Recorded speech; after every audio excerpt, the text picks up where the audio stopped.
Alrighty, guys, welcome back. Earlier, we were talking about CeeDee Lamb threatening a holdout for a new contract with the Dallas Cowboys, and now we're going to be talking about Kentucky basketball coaching candidate list since John Calipari is John leaving. Calipari. Yeah, is leaving Okay. and is coaching for Arkansas. All right. Yes. Okay. And so first, Calipari's going to Arkansas, Hmm. going from maybe the biggest name in college basketball Yes. to a mid-tier program. Hmm. And we touched on that yesterday. And I was talking about the fact that in this new world of name, image, and likeness, Hmm. I feel like both schools, like Calipari parting ways benefited. Calipari gets a new fresh start Hmm. at a program where Arkansas has no problem paying him and paying players to come play for Arkansas. Hmm. Arkansas is very hungry for a title, basketball or football. Hmm. Kentucky, it was time to move on from Calipari. And so it's a win-win situation, and it's rare to have a win-win situation when a coach and a school part ways.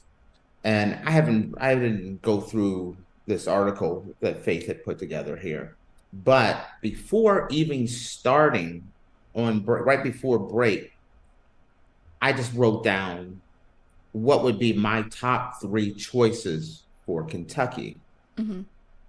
and I said Dan Hurley Hmm. from UConn. Right. I would throw I would throw multiple bags his way. Yeah. That would be my number one choice. Hmm. Billy Donovan from the Bulls. Hmm. I would have him on my list He's also on as this list. on there, and I'm going with the nostalgic pick. It's going to sound crazy to everyone, but Rick Pitino. Rick Pitino He's also on was this list. Rick Pitino was a long-term coach at Kentucky. Hmm. He brought championships there. He left Kentucky to go to the NBA, and NBA didn't work out. And Rick Pitino has always wanted to go back to Kentucky. This is one of those situations. I think he's at St. John's right now, where possibly would be a nice fit there. And I won't touch on too much because you got to touch on each one of these coaches. Hmm. Uh, so with Pitino, though, the drawback is he's old. He's up there. He's advanced. Let's say Hmm. he's Rick Pitino has to be 70. So we'll see. All right. So go ahead, fire away, and let's see what you have for me, babe. Okie dokie. So, as we stated, John Calipari is expected to become the next head coach at Arkansas, and Kentucky needs a new men's basketball coach. As hastily as the last guy abandoned the post after his latest postseason failure, that's how fast prospect candidates will run towards Lexington. Five different men have won national championships there. Kentucky jockeys with Kansas to be the winningest program of all time. There's no ceiling because there's no limit on winning a coach can do there. Um, so going into the list a little bit, we'll touch on the three that you had mentioned, starting with Billy Donovan, who is the Chicago Bulls head coach. This is the dream candidate for Kentucky fans ever since about 2007. Donovan was a Kentucky assistant under Rick Pitino and didn't have the baggage of his former boss. But the question is, would he leave the NBA for the Fishbowl of Lexington? Does he have any interest in returning to college? It seems unlikely, but Barnhart has to at least make the call and make him say no. So, Okay. Okay. Billy Donovan. That's a tough one. If I was Billy Donovan and I was advising Billy Donovan, I would mm-hmm, go back to Kentucky. I would leave the NBA and go back to Kentucky because there's very few jobs like the Kentucky job. He could mm-hmm, go there, he'd be loved in Kentucky, he'd be successful in Kentucky, where as a Chicago Bulls coach, he has done okay.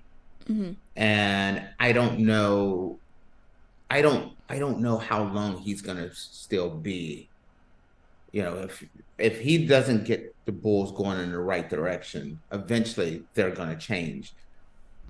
You know, I think Kentucky's a better job right now than Billy Donovan and how long he's been with the Bulls. A fresh start. This is one of those fresh start situations.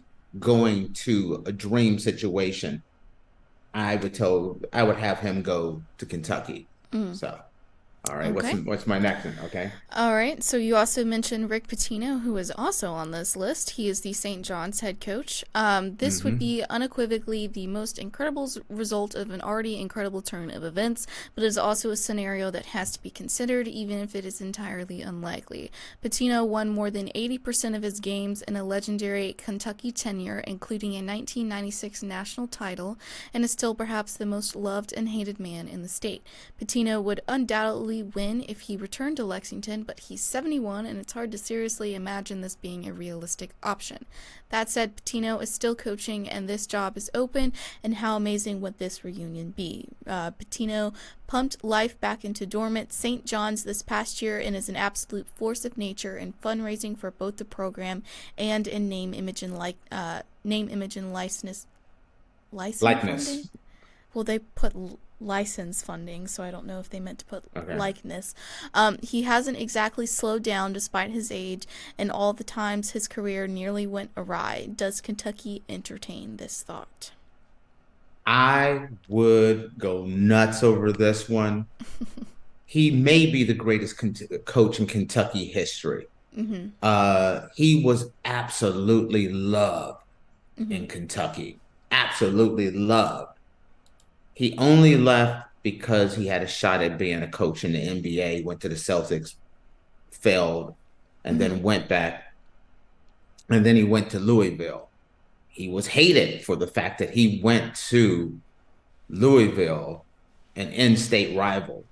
Mm-hmm. And so that's why he's loved and hated, is because he could be arguably the greatest coach in Kentucky history. Um, or he's also, people feel like he betrayed them. He Mm-hmm. left. He should not have left and went to the Celtics. And then there's been a number of incidences where, players were having strippers in their room and things like that, and he got in trouble for that. Um, I'm going to say this. I don't the whole situation with that one. I give Rick Pitino a pass on that one, strictly because of the fact that people don't realize, but college players are grown men. They're adults, yeah. And yes, and a coach does not have to know doesn't know everything that a grown man is doing. You're expected to only be around a player, 20 hours a week, but know what they do in their life 24 hours a day, 7 days a week. And if a Mm-hmm. player goes out and does something that's not above board, then the coach is, uh, you lost control of your franchise, of your school, and you're held accountable for what your players have done. And I feel like that's kind of what happened there. He has some impropriety situations at a restaurant, but the thing about it is, the man can coach. Mm-hmm. He's 71. I thought he was 70. So 71, I was almost on point there. Everywhere Rick Pitino has gone, Mm-hmm. he's succeeded. Uh, as a matter of fact, even when he failed in Boston, Rick Pitino, the coach, did well. Rick Pitino, the general manager, was horrible. And that's what cost him in the long run in the Celtics. But everywhere he has gone, he has succeeded. So it would be a great story that Rick Pitino finally gets to come back home and coach Kentucky. It's a short-term arrangement, maybe 3 years, and let him retire as Kentucky coach. He would definitely turn the franchise around, bring bring Kentucky back to the level where they deserve to be, and then let him ride off in the sunset and then bring in another coach. But it would be a great story, a huge story that Rick Pitino gets to come back to Kentucky to finish his story. So I love that one. Hurley wasn't on the list, was he? He's mentioned a little bit, but they said that they don't necessarily think that he would leave. No, he's not leaving. Yeah. It's one of those things. You can't have a better situation. You have a coach who wants to stay. You have a school that wants him to stay, and a school that wants to pay him. Right. That's called check, check, check. That's Yeah. the reason why he's not on that list.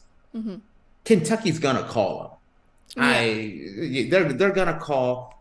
They're gonna throw a number out there. I think UConn's gonna do everything they can to get as close to that number as possible. I would be surprised if Dan Hurley left UConn. Yes. Okay. So let me hear some of the other ones here. So there was also Scott Drew, the Baylor's head coach. Drew and UKAD Barnhart have been friendly since the 2021 NCAA tournament bubble, when Barnhart was the selection committee chairman and Baylor won the title. Many people familiar with Barnhart's thinking have said Drew would be his top choice whenever the job opened. The Baylor coach orchestrated arguably the greatest build in college basketball history. Baylor was going on probation when he got the job. Drew had the Bears in the NCAA tournament in his 5th season. He has won 2 Big 12 titles and has been to 5 consecutive tournaments. He is one of the sport's top recruiters. Baylor had a lottery pick the last 2 years and has another projected lottery pick this year. Baylor has just gone through this with Drew, who was also the top choice at Louisville. Baylor and Drew agreed recently to terms on a new contract, according to a source briefed on the matter. So he was out. I instantly, if I was going to say, I couldn't think of his name at the time, but on my list, 4 and 5, I was going to say Baylor's coach and Alabama's coach. Alabama's also on this list. Sorry. Alabama's coach used to be at Kentucky under Rick Pitino, and that's the reason why I thought about him. And they've done well. Baylor, he took Baylor from dead to a major program. Kentucky's not a rebuilding program. Kentucky is strong, and so bringing him in would be a great fit. You just said, I didn't know this, that he just got a brand new contract. Yes. So I would have said that would have been the top, most likely the person that's going to get hired. But since he just got a new contract, that makes him that's probably a huge buyout to get him out of this. So it would be the same with Alabama's head coach too. It would be about an $18 million buyout. Oh, okay. So it's $18 million for both of those guys each. That would be, $18 million buyout for Kentucky. I don't see it as a problem. I don't see it as a problem. I think Kentucky would do it. Yeah, I think he'd probably be one of my top choices as well. And then what is Alabama's coach's name? Forgive me, I don't know. Nate Oats. Yes. This is who I'm going to say that, and if I'm between those two, are who I think is going to get the job. They're not going to bring back Rick Pitino, as much as I would love for that to happen. Billy Donovan's most likely going to stay with the Bulls, and Dan Hurley's going to stay with Connecticut. But those two jobs right there, I could definitely see one of those two getting the job, both of them. great coaches, both of them, can recruit their butts off, Mm-hmm. understands name, image, and likeness, um, have either a former relationship or a current relationship with Kentucky and the athletic director. Those are all great fits. Mm-hmm.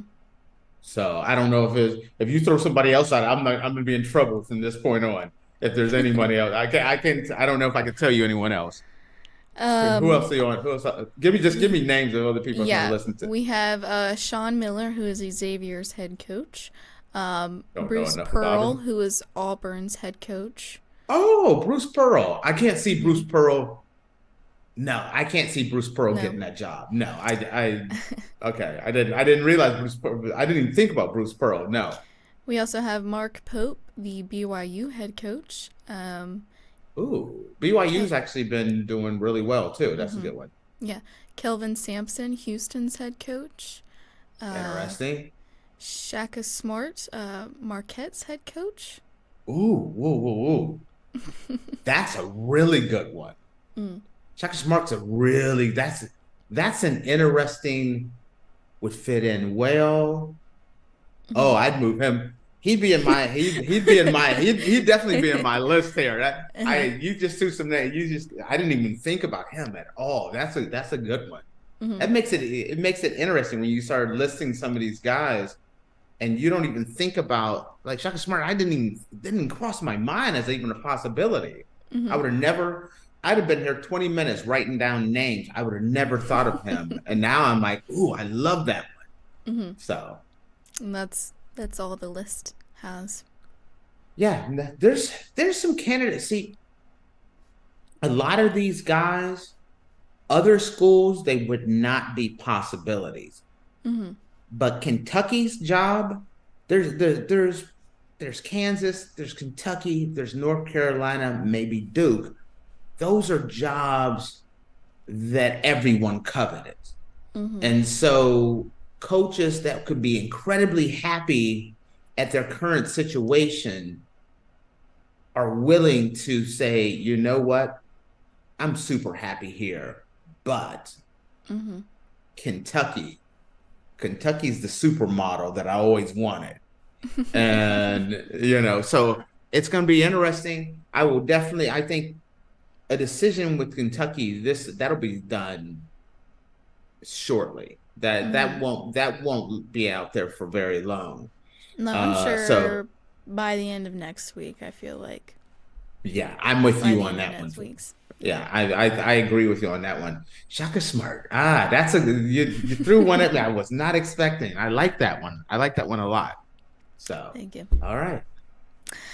All right, guys. Well, with that, we are going to take a quick break, and when we come back, we're going to dive into our Dumb Criminals segment. So make sure you guys stick around, and we will be back in a minute.